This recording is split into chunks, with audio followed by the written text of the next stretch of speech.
Scooter's death still doesn't feel real. People in Atlanta are mourning deeply because it wasn't supposed to end like this. He wasn't in the streets doing anything reckless. He was just trying to celebrate his birthday. What was supposed to be a good night turned into a tragedy, all because someone made a call to the police.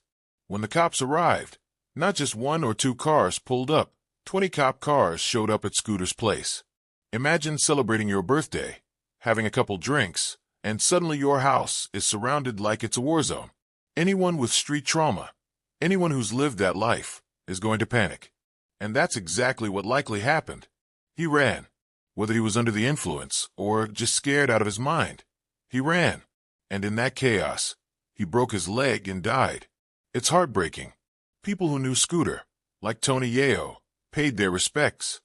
Yayo mentioned how he always heard good things about Scooter, calling him one of the realest in Atlanta. That's not just something people say after someone's gone. Scooter had a reputation for being genuine, for being solid. Same with Shawty Low, another Atlanta legend who also passed away under senseless circumstances. 2 real ones, gone too soon, not because of anything they did, but because of bad luck and situations spiraling out of control. While the city mourns, there's other stuff going on in the culture. IKEA, out of nowhere, decided to troll Doekiai by naming a plant after her. It's called Doki, and it's going for $5. It feels like a slick way of calling her an industry plant, without actually saying it. That's the kind of petty that lives in the internet era. Meanwhile, someone who isn't being petty is Nas. He just launched the Paid in Full Foundation, aimed at helping hip-hop pioneers with financial and healthcare support. That's the kind of move that separates Nas from the rest. While others flex their wealth or start brands that benefit themselves, Nas is out here looking out for the people who laid the foundation of this entire culture. That's real leadership. Jay-Z might be out making billionaire moves, but Nas is handling things on the ground level that actually matter to the roots of hip-hop. Then there's Tyrese. Man, Tyrese is always online crying about something. This dude had hits back in the day, serious hits, but now he's only got 1.5 million monthly listeners. And instead of grinding, instead of rebranding, he just keeps crying about not getting the recognition he thinks he deserves. His album, Beautiful Pain, dropped and barely made a ripple.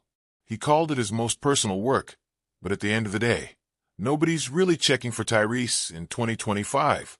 His emotional posts are exhausting. He's asking fans to keep scrolling if they don't want to see him cry. But at this point, people are scrolling because it's all he ever does. The album didn't ship on time.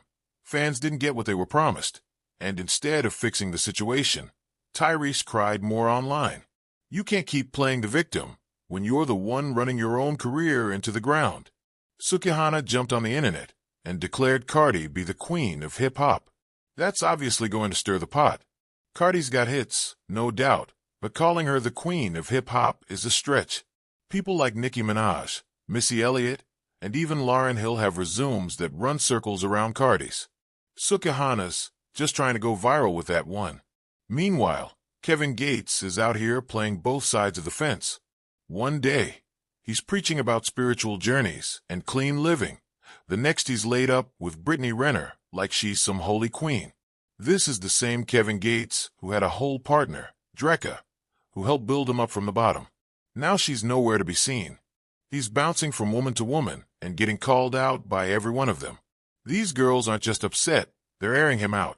One said he told her she lost her glow just days before meeting up with another chick. That's not spiritual, that's manipulation. Kevin Gates talks like a prophet but moves like a player. And eventually, that contradiction catches up. Yellow Beezy is in hot water too. The person who allegedly got hired for a hit job says he's coming home soon, but the streets are saying he's doing a lot of talking to make that happen. Trapboy Freddy says they're having to sell things off just to afford Beezy's legal bills and bond. That's not boss talk, that's desperate moves. If you're moving the way these guys say they are, you're supposed to be ready for the smoke.